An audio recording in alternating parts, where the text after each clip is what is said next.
Hello and welcome to the India EV Conclave. We are here at Autocar Professional and delighted to be joined by Mr. Vinkesh Gulati, who's the chairperson at ASDC.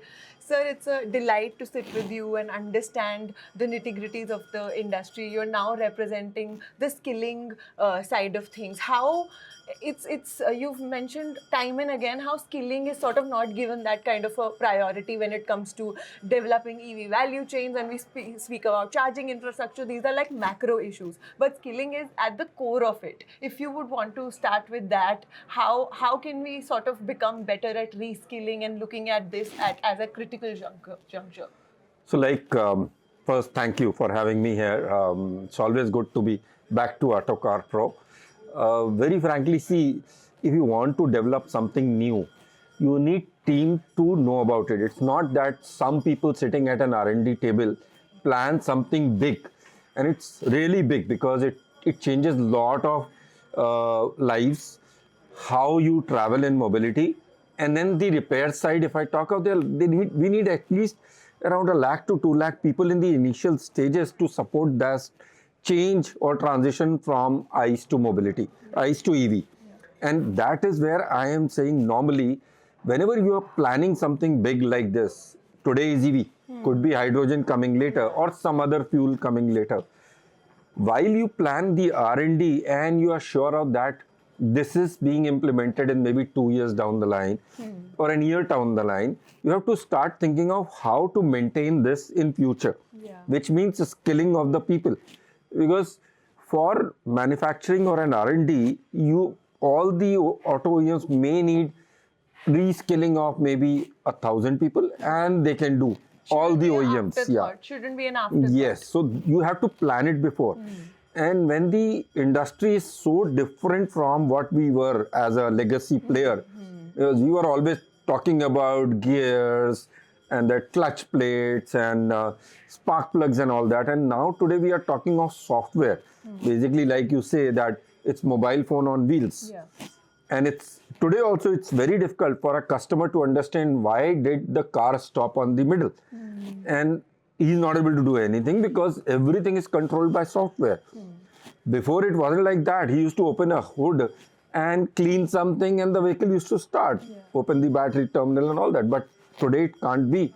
So if the skilling is not right at the right time, the adoption, the transition will always be flawed.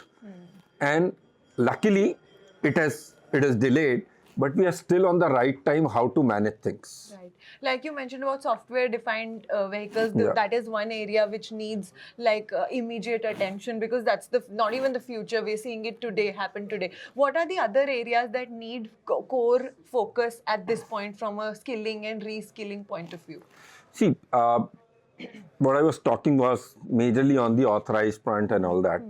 What we need support today from all the auto OEMs, all the government and everybody is majorly to support the aftermarket people also. Because if the people who are supporting the vehicles once they are out of warranty, or even when they are stuck on the road, which is the authorized garages which are not authorized OEMs, the roadside technicians, unless and until they are aware about this technology, they'll normally be resisting this technology's adoption. And in India, buying a car is a very, very emotional thing. Yeah. Even if I buy a 5 lakh car or a 50 lakh car, I'll at least ask 5 to 10 people, maybe more, depending if I buy in my lifetime only 2 cars. If I'm buying every 5 year one car, maybe the questions to people come less, but still I ask her. Even if I buy a car every 5 years, I'll still talk to 2-3 friends who are very auto savvy to tell them. And when I see resistance from people who don't know about, in this case, EV, then obviously my acceptance to that technology becomes flawed or becomes delayed.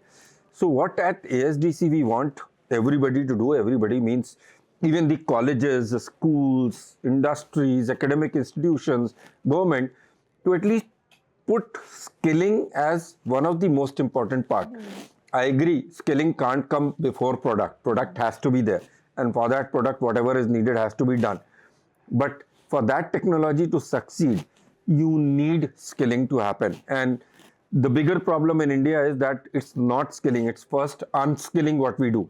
So if you talk about there are what 5 million people involved in auto fraternity, out of those, yeah, you have to make them unlearn first, because there was a time when a scooter, when you bend it, it used to start. Yeah, and kick it. Yeah, we have gone through that way also. But today, can I do an electric scooter like that? No. If I do that, it may hurt somewhere the BMS or the battery technical. So, Correct. Will be a difficult thing.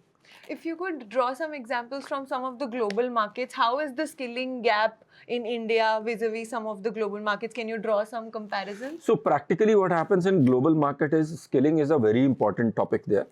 The associations, the system, the industries, they are not totally bothered about their own people in the dealership. As a whole, they are responsible for the industry all the whole. The people who are employed at their factories, the people who are employed at the dealership, and people who are outside also. Because see, there is Right to Repair Act everywhere, except in India, which is still coming. Because of that Right to Repair Act, the technology and the learning of the technology is open to everybody on their website. Anybody can go and e-learn how to repair that vehicle or how to service that vehicle. Where in India is still, it's work on the face. So there these problems are less. I agree, the problem is still there, because adaptation to buying a new technology is similar resistance than adaptation to repair a new technology. We see the same issue everywhere. But at least if you have a willingness, you don't need to find anything. There are official ways where you can skill yourself, e-learning courses and even physical courses for the new technology which has to come in. And that's a responsibility of the industries to give it. Whereas in India, it is not such thing. Most of the auto OEMs are only responsible for dealers, people involved, technicians, service advisors and all, but not out of that ambit. Yeah. So Right to Repair, is that one of the appeals that you have from the government, and can that sort of accelerate things? See, I feel it's not an appeal, it's work in progress. Because India is in a different state today. The kind of knowledge needed to actually use that right to repair, actually learn things on your own as a technician or as a customer is a bit different than world. Correct. But I feel this Right to Repair Act will be implemented sooner, and things will start moving in the positive direction. And it will help. See, maybe it doesn't help ASDC as association, but overall it will help the industry for the EV adoption, for the even today is EV, tomorrow is hydrogen, for the customer to understand the product well. So that's the future what we are looking towards. Okay. If you could also tell us some of the key initiatives that ASDC is taking to sort of spread awareness about this and make changes, improvements. So in Automotive Skills Development Council, on the greener energy, we are working a lot. I'm not happy to say, but for the past 2-3 years, we have shifted our gears from ICE to EV. I hope it could have been done 10 years back if we would have got support from the OEMs and all, but still, we are happy we are there. One big thing, one positive thing what with EV is happening is the involvement of women, because it's more of a cleaner energy. It's not as dirty to repair an ICE if you repair an EV. So we have more women participation is happening. We have a lot of e-learning courses which are free on the website. So anybody can go there, and it has very small modules to learn how to repair an EV or what are the things you should do or don't for maintaining an EV. This is one thing, and we promote a lot. There are normally, we do around 40,000-50,000 such courses regular every year. Additional to that, we are affecting some 4 lakh lives in all these spheres, not EV, everything. In apprenticeship, recognition of prior learning, and then training also. Some of the major programs what we are running is Hero MotoCorp's Saksham program, where we have a mandate to train 20,000 women in EV specific roles in this year. And we are happy that we are able to make that change. And because of this EV thing or the green energy thing, the transition towards better diversity in auto industry is helping. We are also part of that Bajaj Best program, where we are making center of learning in very renowned renowned academic institutions, where they have a mandate to train people from tier 2 and tier 3 town. So even if it is symbiosis, where majorly higher cadre student come, for this center of excellence, they have to get tier 2, tier 3 town students also to come. So there are a lot of this such CSR program which we are working. Like we are partnered with BPCL to upskill 10,000 of their aftermarket technician from for their learning from BS4 to BS6, and once they do it, then maybe later coming up to EV also. So there are a lot of things what we are doing, but when I talk of 5 million, these numbers are very small to talk about.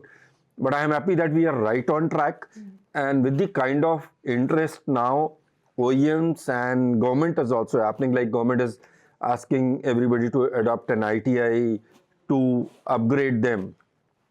I feel in another 2-3 years, we'll reach a level which will be at least acceptable, not desirable, but at least acceptable. Right. Just leave us with, how do you, as a chairman, how do you quantify your growth? What is your ambition like in terms of number of institutions you want to tie up with, these number of people you want to? So what is the, I mean, you're a numbers man, like we would always call you and ask for targets, projections. So how do we quantify this growth for you? If you could just leave us with that. See, there are 3 points where ASDC is working on.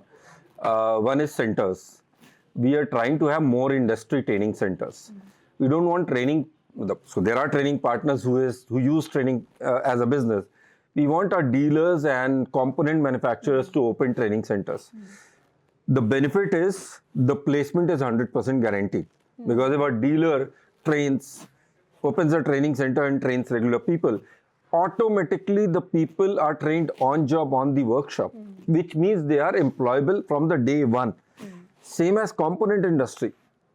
So we have a tie-up with Sansera, JCB, and even for normal denter people and all that, and we are getting 100% training there. So first job is to improve this, to at least double the training centers which are industry controlled. Second job is, which is a very great target, but I don't know, to have at least 50% training coming for the women's side. A difficult thing to do, because mobilizing women on the ground is being very difficult today. And we it are not, trickles down. we are not getting that way. But we are lucky that we have some partners who are working it. We have some ministries like Tribal Ministry, Women Ministry, who are helping us out. Some NGOs are helping us out. But still, it's a long way to go. And third, obviously, what we are trying that on the academic side, we already have a Auto Olympiad, like Maths Olympiad and Science Olympiad. We do it every year. And this year, we started 3 years back. And happy to say this year we have 1 lakh registration from schools, CBSE schools in that. The finals will happen in Bangalore with at the Toyota factory, where even Art of Living is sponsoring their stay there. So that's how we want to create information, knowledge, and insight, or you can say motivate the youngsters from the college and the schools to take auto as a career. Because today, normally auto is never the first choice of being a career, whereas auto is not equally comparative to any IT industries, because we today need more software engineers in auto than a mechanic or a engineer in mechanical engineering. Hiring shift has already happened. We need people for mechatronic, not of civil or normal computer science also. We need more sophisticated people. So the knowledge is important for people to know. So we are trying to influence youngsters to take auto as a career, as maybe not the first, but at least the second choice of career, and if they can get the opportunity, join auto. So these are the 3 what we are targeting, and I'm hopeful we'll be able to deliver with support of everybody. Lovely. Thank you on that very positive note. Thanks. Thank you for spending Thank time you very with much. us.